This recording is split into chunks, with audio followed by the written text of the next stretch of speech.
Salut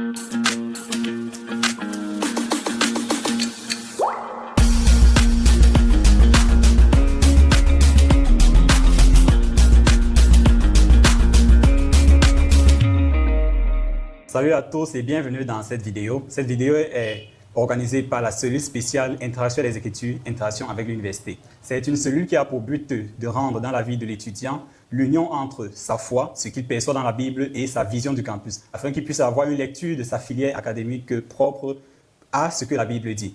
Donc, pour cette vidéo, nous sommes dans notre émission grand format. Dans cette émission, nous accueillons des personnes qui ont pu, par leur témoignage, montrer un certain exemple de leur vie et de leur perception de la parole de Dieu. Et aujourd'hui, nous allons accueillir un nouvel invité. Bonjour, Ordniel. Bonjour, Apollos. J'espère que tu vas bien. Oui, je vais très bien aussi. OK, avant que je ne te laisse la parole, j'ai vu dans mon registre que tu as fait la filière pharmaceutique jusqu'au doctorat et que maintenant tu es pharmacienne assistante. Exactement. OK, je te laisse la parole pour que tu te présentes, que ce soit sur le plan professionnel, le plan académique, spirituel, peut-être ton ministère dans lequel tu sais le Seigneur et toute autre information. Peut-être même ton plan matrimonial peut intéresser certains. D'accord, Apollos, merci. Je suis Kechanga Chunda Onyel Jekonia, pharmacienne diplômée à la faculté de médecine et des sciences pharmaceutiques de l'université de Tchang.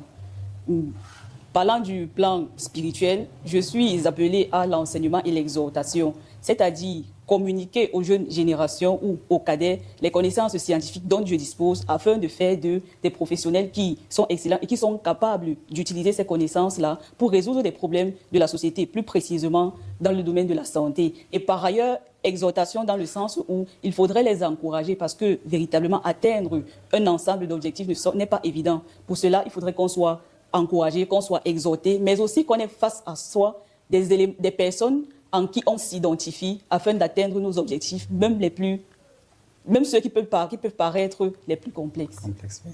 OK, et sur le plan spirituel? Bon, tel était sur le plan spirituel, comme je vais dire, mon appel ou mon ministère, oui. Et, sur le plan professionnel, actuellement, je suis pharmacien assistant, c'est-à-dire le pharmacien qui est dans une officine, qui délivre des ordonnances aux patients qui s'y rendent et qui prodigue des conseils officinaux aux patients qui présentent une quelconque pathologie. OK, merci. Ça veut dire qu'avec tout ça, j'imagine que la lecture fait partie de la plupart de ton passe-temps, vu que tu enseignes. Et parmi tes exercices spirituels, juste comme il y a la prière, la louange, la lecture, la parole, la méditation, juste pour parenthèse, ton exercice spirituel, ta pratique spirituelle, si on va dire, la plus récurrente, c'est laquelle? D'accord. Bon, je parlerai plutôt de pratiques spirituelles que j'aime bien. Oui. Parce qu'en réalité, tous ces exercices participent avec une synergie d'action, bien sûr, pour atteindre, pour contribuer à développer l'enfant de Dieu, le chrétien que nous sommes. Donc, celle que je préfère bien, c'est la lecture, l'étude et la méditation de la parole de Dieu. La parole de Dieu, OK. Et pendant ton cursus académique, est-ce que ça avait un certain impact? Est-ce que, puisque par exemple, certains, quand ils sont en train de composer les examens, oui, ceux qui aiment bien plutôt la louange, souvent, certains chrétiens se mettent à mimer une petite musique dans le cœur, oui, ça leur aide dans ça. Est-ce que la lecture de la parole t'aidait de façon basique à un certain point de ton profil académique? Bien sûr, la parole de Dieu a été un socle véritable pour mon profil d'étudiant, je dirais ainsi. Parce que c'est cette parole-là qui me permettait de connaître déjà qui je suis. Et il y a trois principaux éléments qui ont marqué mon attention lorsque je la lisais. Il y a le cas de Ruth, il y a le cas de Dieu lui-même et celui de Jésus, qui m'ont permis de tirer deux grandes leçons qui sont comme les socles sur lesquels je m'appuyais pour bien faire mes études. Tout d'abord, le cas de Ruth, il s'agit du travail acharné. Ruth est une femme dans la Bible, nous tous nous la connaissons, qui a tellement travaillé dur au point où Boaz et ses serviteurs étaient étonnés de ce qu'une femme pourrait ainsi travailler. De cela, j'ai tiré la leçon de ce que lorsque je mène mes études, je dois travailler dur. Qu'il s'agisse de la stratégie que je mettrai en œuvre pour réaliser de belles choses avec mes études. Pour le cas de Dieu, je prendrai le récit de la création. Oui. Toute chose que Dieu a créée, il conclut en disant, il vit que cela était bon. Bien, oui. Donc, en dehors de travailler dur, je dois me rassurer de bien travailler, de telle sorte que le rendu exactement de ce qui en sera me fasse plaisir, que je suis joyeux de ce que j'ai consenti, de l'énergie, du temps, et ça a pu produire quelque chose de beau qui me réjouit. Et certainement, si ça me réjouit, bon, ça réjouira Dieu, vu que tout cela entre dans... dans les éléments qui participent à faire de moi l'enfant de Dieu que je suis. Ah, ok, je vois. Et pour le cas de Jésus, c'est le fait d'allier l'édification de ses disciples à son travail de charpentier. Certes, il est venu sur la terre pour accomplir la mission qui était sienne, mais il ne s'est pas détaché de tous les éléments qui encadrent la nature humaine. Et cela me donne de comprendre que nous, en tant qu'enfants de Dieu, on ne doit pas être limité on ne doit pas rester cadré dans l'église et dire non, je travaille uniquement dans l'église. Mais on doit être équilibré dans toutes les tâches qui nous concernent, de telle sorte qu'on puisse très bien faire chacune de ces choses et l'une ne doit pas être empiétée par l'autre. Donc c'est de cette façon que la parole de Dieu m'a aidé à bien mener mes études tout au cours de mon parcours du cycle de doctorat en pharmacie. C'est vraiment magnifique parce qu'on voit à travers les 3 exemples, tu as dit Ruth pour le travail acharné.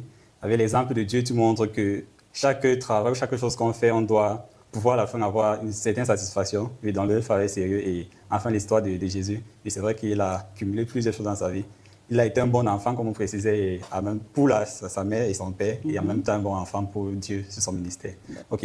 Donc, tu nous as dit que tu es pharmacienne et jusqu'au doctorat. Et là, on a envie de se poser comment est-ce que tu es arrivé là. Donc, si tu peux donner en certaines étapes, certains jalons, oui, qui t'ont permis d'arriver jusqu'au doctorat en pharmacie. Est-ce qu'au niveau 1, c'était ça? Est-ce qu'à un niveau, il fallait choisir entre 2 ou 3 choses? Comment est-ce que cela a évolué? Quelles sont les étapes qui ont permis d'avoir la Giconia, qui est assistante pharmacienne aujourd'hui? Je pense que c'est 1 année après le doctorat, juste. Oui, quelques mois après le doctorat. Quelques mois, wow, c'est magnifique. Okay. D'accord, Apollos. Parlant des éléments qui ont jalonné mon parcours académique, déjà, il faut le préciser que notre formation dure 7 années. Donc, je suis entrée à la faculté de médecine en 2018 et j'y suis sortie en juillet 2025. Plusieurs éléments, comme je disais, m'ont permis d'atteindre cet objectif-là. Tout d'abord, il y a, comme on a dit, le travail dur, la volonté de bien faire, mais aussi la nécessité de pouvoir réaliser en fait de belles choses. Parce qu'on se dit, quand on parvient à atteindre un certain niveau, il y a cette satisfaction intrinsèque-là. Ouais. Donc au niveau 1, même si parfois ça paraissait difficile, étant focalisé sur l'objectif final, j'étais davantage encouragée à poursuivre, à ne pas lâcher, à consentir tous les efforts nécessaires pour atteindre cet objectif. En fait que depuis le niveau 1, tu visais déjà ton doctorat en pharmacie. Oui, tout à fait. La particularité avec notre formation est que lorsqu'on entre en première année, nous sommes obligés de sortir en 7e année en tant que docteur en pharmacie. Donc l'objectif est déjà connu. Oui. Ah ok, je vois, c'est différent des autres filières où à partir du niveau 3, il faut choisir une certaine spécialisation, réfléchir un peu. Ok, dès le niveau 1, on sait déjà que là, on va jusqu'à docteur en pharmacie. Tout à fait. Qu'est-ce qui t'a poussé à vouloir faire le domaine médical ou spécialement la pharmacie? Puisque quand on sort de terminal, bon, je ne sais pas pour les autres, mais on n'a pas toujours les idées claires. C'est un peu, on vient de traverser d'abord ce qu'on appelait le tunnel qu'on apprend tellement. On finit souvent, on vient de souffler et tout. Oui, qu'est-ce qui t'a amené vers la pharmacie? Ok. Déjà, ce qui m'a amené vers le domaine médical, c'était le souci de prendre soin des gens, mais aussi le besoin de comprendre la complexité de ce qu'est le corps humain. Du moins, c'est une architecture que le Seigneur a mis en place et véritablement, c'est fascinant quand on voit plusieurs systèmes qui réussissent à fonctionner de façon synchrone, sans toutefois empiéter sur l'un ou sur l'autre. Bon, de façon précise, je vais prendre le cas du système digestif et peut-être le système cardiovasculaire. Le système digestif fonctionne en métabolisant les aliments qu'on lui donne. Le système cardiovasculaire, lui, il est là pour pomper le sang et alimenter chacune de ces parties du corps humain. Si le système cardiovasculaire ne pompe pas le sang au niveau du tube digestif, il ne sera pas capable de transformer ces aliments-là. Du moins, ça, c'est le cas de juste 2 systèmes. Mais regardons tous les systèmes qui meublent l'organisme ou le corps humain. Vraiment, c'est assez particulier, c'est assez fascinant. Et le souci de comprendre cela tout en alliant ou en mettant en place des mécanismes ou des éléments qui vont participer à réguler tout dysfonctionnement qui pourrait survenir dans l'un ou l'autre de ce système ont motivé en fait mon choix de la pharmacie. Donc, comprendre comment ces systèmes fonctionnent, puis mettre en place des médicaments ou tout autre élément qui vont contribuer à réguler un quelconque dysfonctionnement de ces systèmes-là. Oui. Tout à fait. Ok. Je pense que c'est quelque chose d'assez intéressant de se rendre compte que lorsqu'on marche avec notre corps et tout, on a plusieurs groupuscules de systèmes qui sont en train de fonctionner de façon indépendante et tout. Et tu t'es intéressé à la partie où il y a, on va dire, comme on dit souvent, un agent intrus qui est là. Et comment est-ce qu'il faut réguler ça en apportant un médicament. Tout à fait. Ok. Et tu avais donné ta vie à Christ avant ou pendant la période universitaire? Avant la période universitaire. Ah, ok. Donc, par la grâce de Dieu, j'ai rencontré le Seigneur En 2014. Oui. OK. Et quand tu es arrivé à l'université, qu'il y avait, comment dirais-je, le feu de la mission sous un certain angle, oui, et le contexte universitaire, puisque sur le campus, l'atmosphère est différente du lycée, que ce soit dans les pensées, la façon dont les gens voient la foi, on va dire quoi, les paroles que les professeurs peuvent lancer concernant la foi. Est-ce qu'à un moment, tu t'es demandé pourquoi est-ce qu'on étudie, puisque tu étais déjà enfant de Dieu? Oui, tu avais déjà un ministère. Je ne sais pas si peut-être au niveau 1, tu avais déjà cette vision-là de Jésus que tu as dit tout à l'heure, qui montrait que son ministère spirituel n'est pas détaché de son ministère, on va dire quoi, professionnel, si on va dire que lui, il était charpentier comme son père, de la vie sociale, etc. Est-ce qu'en ce moment, il y a eu peut-être certaines interrogations comme pourquoi j'étudie? Est-ce que c'est pertinent pour mon ministère? Est-ce que c'est pertinent pour l'impact que je vais donner? Oui, disons ça. Est-ce que c'est pertinent pour l'impact que je dois donner au monde? D'accord, Apollos. Moi, particulièrement, les études n'ont pas été un frein, ou du moins, je ne me suis pas posé la question de savoir les études pourraient être un frein à l'accomplissement de mon objectif d'enfant de Dieu. Parce que j'avais toujours conscience de ce que mes études sont le tremplin pour atteindre cet objectif-là, tel que je l'ai précisé initialement.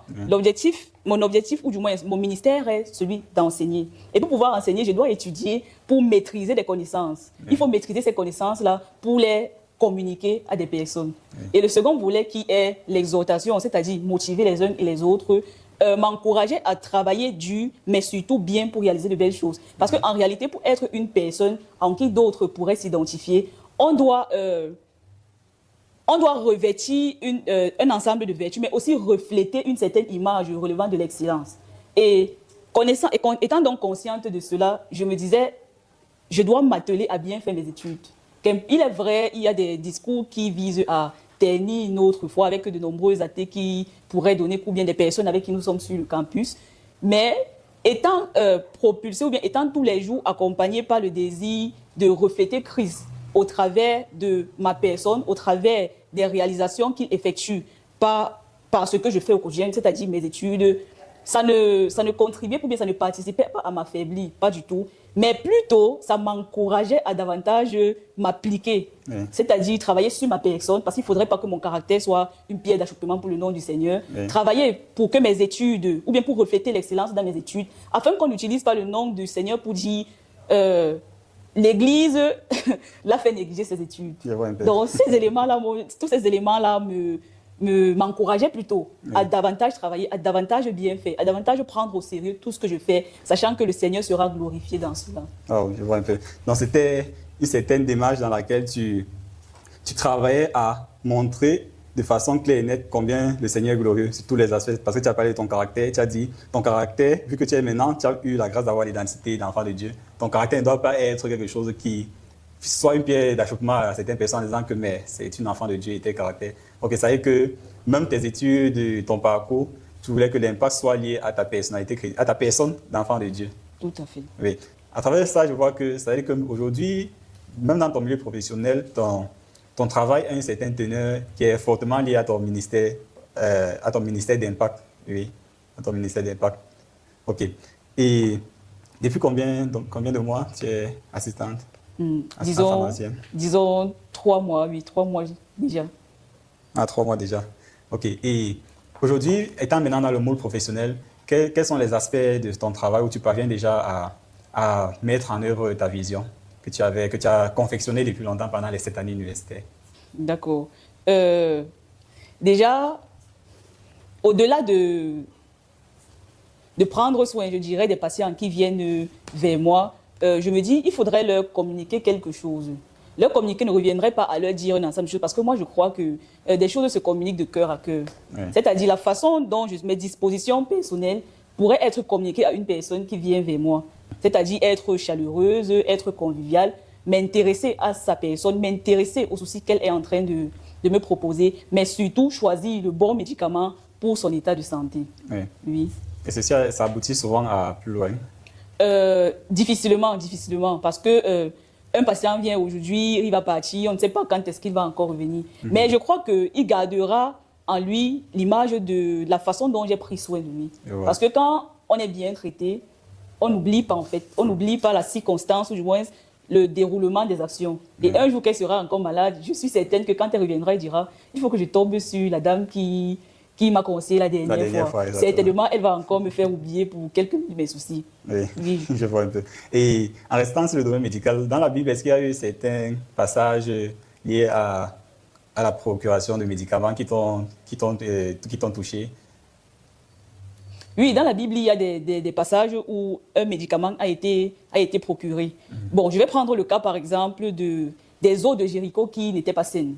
Lorsque les eaux de Jéricho n'étaient pas saines, et ça créait de la mort, du moins ça créait de la mort et de la stérilité, le peuple d'Israël, lorsqu'ils ont rencontré Élisée, ce qu'il a fait, c'est demander du sel pour assainir ces eaux-là. Oui. Il est vrai, après que ces eaux ont été assainies, une prophétie a été donnée de la part de Dieu disant que ces eaux ne tueront plus et ne rendront plus malades des personnes. Quand on regarde dans la pratique quotidienne, le sel possède des propriétés assainissantes, je dirais ainsi.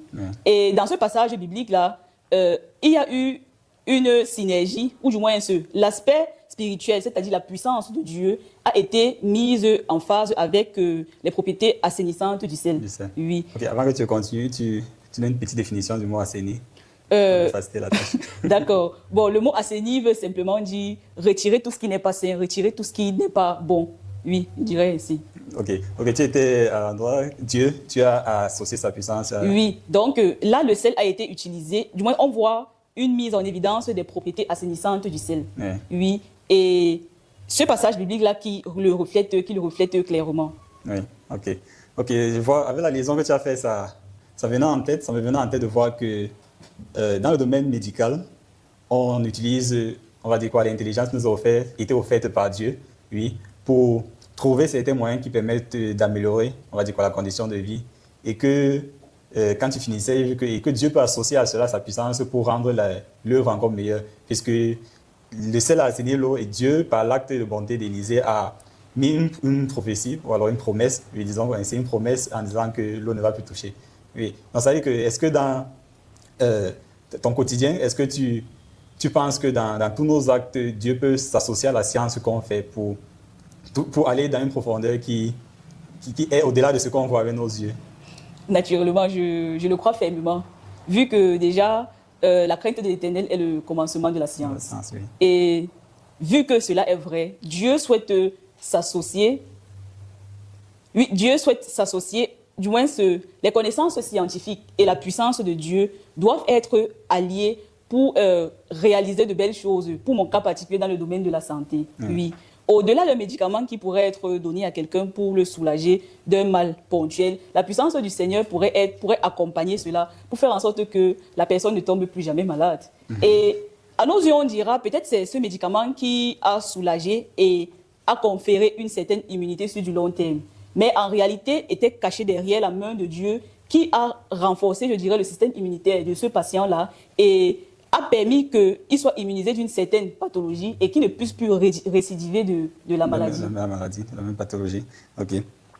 Maintenant, à travers l'histoire, le témoignage que tu as donné, on voit que depuis le niveau 1, déjà on voyait comme première chose que c'est bien quand on est enfant de Dieu avant d'arriver à l'université. Et parce que dans ton témoignage, on voit que ça t'a permis d'être focus.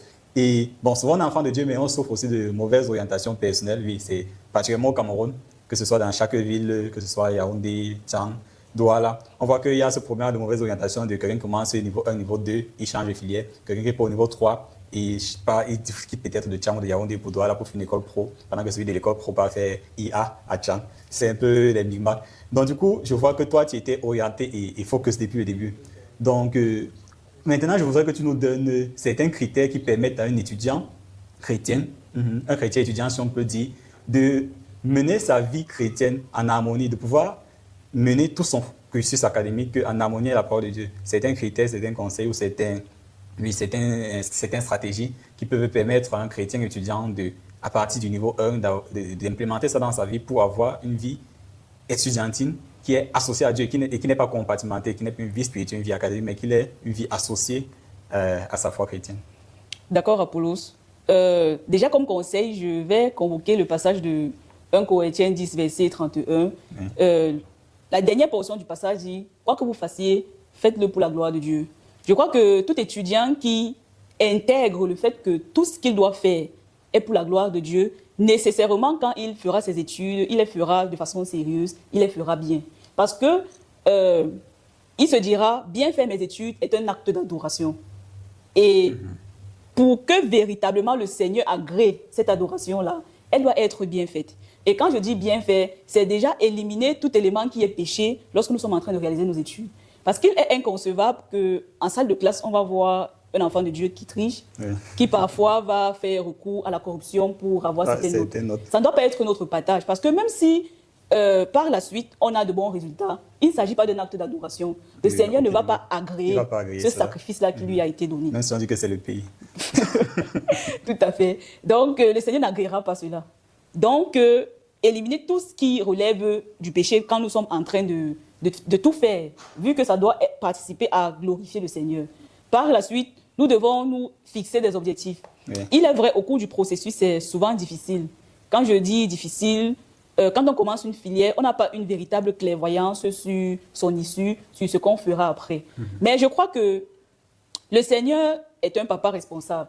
Exactement. Et il mettra à nos côtés des aides de destinée, c'est-à-dire des personnes qui vont nous permettre de bien comprendre notre filière, bien comprendre les débouchés de la dite filière, et aussi qui vont nous procurer des conseils pour faciliter notre insertion socio-professionnelle. Raison pour laquelle nous, déjà, devons être obéissants quand nous sommes en train de faire cela, mais aussi planifier. Dans les évangiles, le Seigneur a découlé de nombreuses paraboles liées à la planification. Certainement, si on ne planifie pas lorsque nous sommes en train de faire nos études, bon, on a déjà échoué. Même si on aura peut-être 18 de moyens. Quand je dis échouer, c'est tellement de difficultés pour l'insertion socio-professionnelle, tellement de difficultés pour ça. Certains disaient que le Seigneur a dit de ne pas se soucier du lendemain. Non. Ne planifie pas.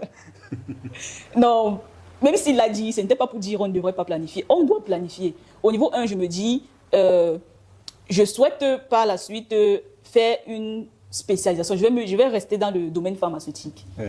J'entre en première année et je me dis, après la 7e année, il faut que je fasse une spécialisation. Quand je regarde les moyens financiers de ma famille, je peux être un étudiant qui est conscient que cela ne pourrait pas être financé par la famille. Et je me dis, la seule possibilité pour atteindre cet objectif, c'est obtenir une bourse. Et pour avoir une bourse, je dois avoir un bon profil académique, un bon profil associatif. Et je dois donc travailler conséquemment. C'est-à-dire, je dois m'atteler à produire de bons résultats. Je dois intégrer des associations estudiantines pour développer, pour entrer en contact avec des personnes qui vont m'orienter, qui vont me permettre de mieux définir mon projet professionnel. Donc, c'est en ça que réside le point planifié.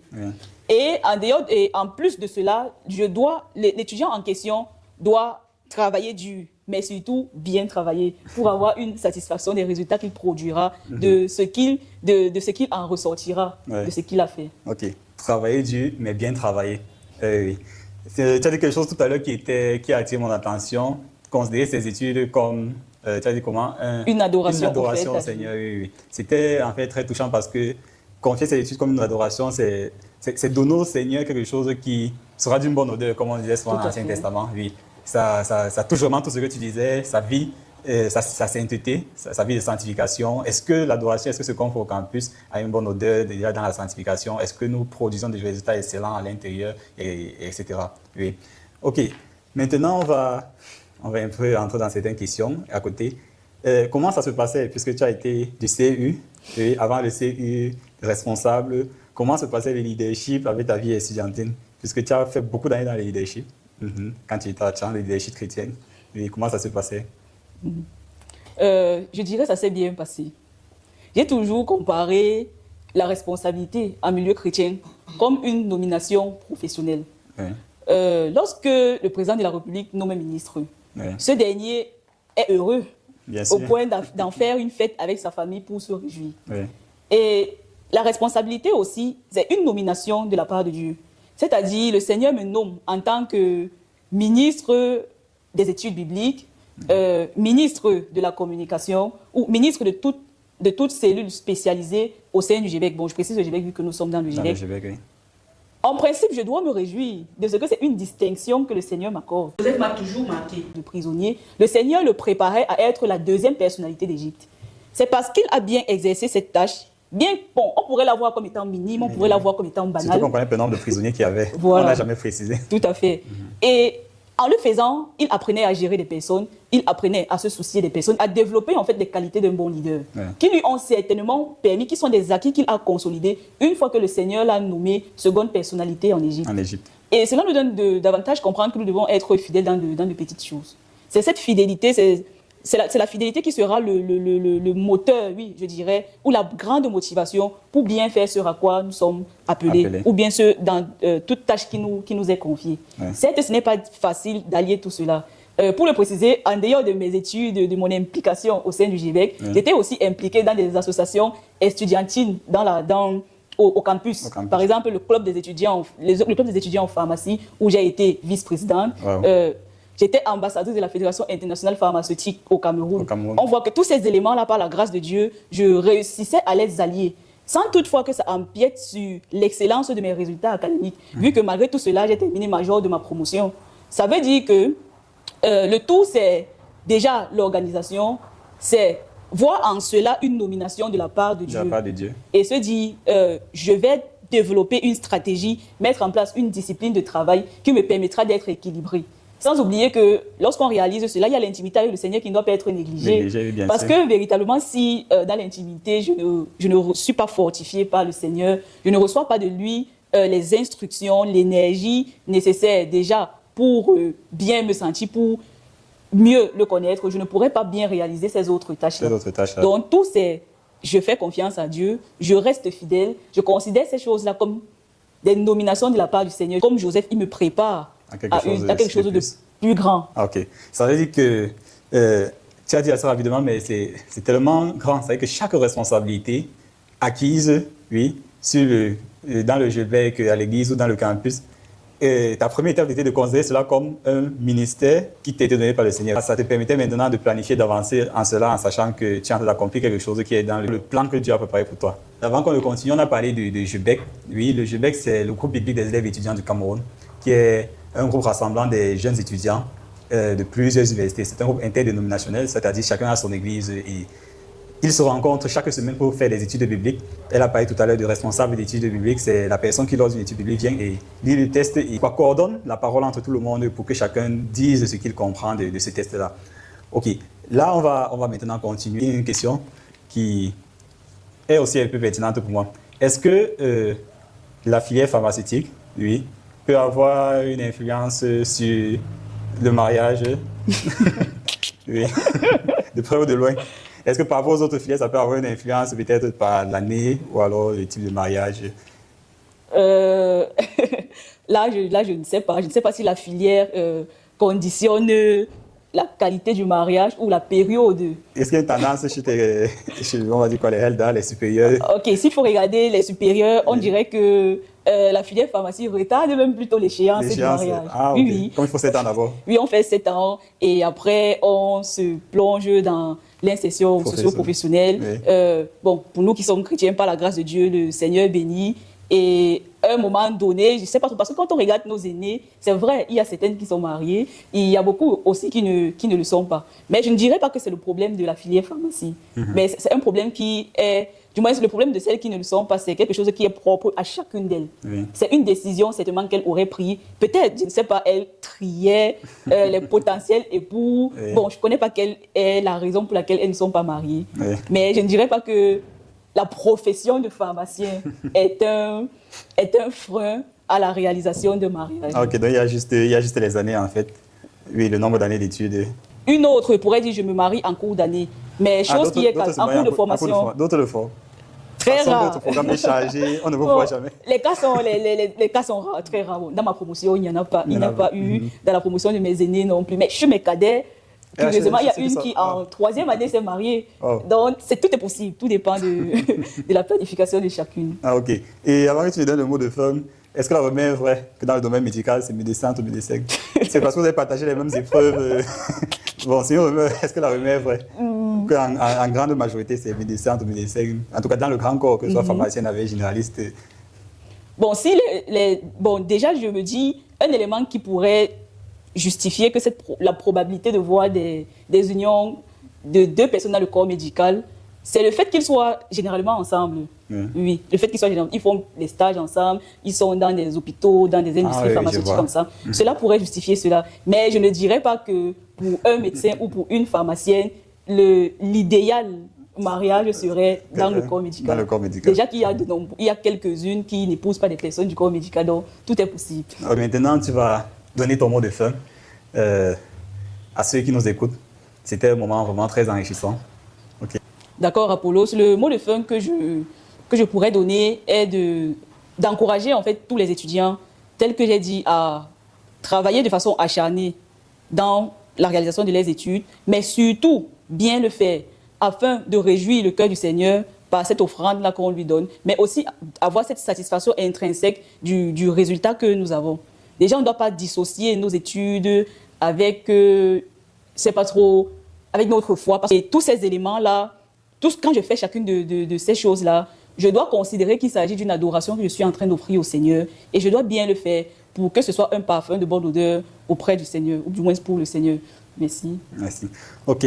Donc, nous étions avec Orniel, assistante pharmacienne titulaire d'un doctorat. Oui. Beaucoup de choses m'ont marqué lors de cet échange. Par exemple, beaucoup travailler, mais bien travailler. Oui. Également, le fait de prendre ses études comme un moyen de rendre gloire à Dieu. Oui.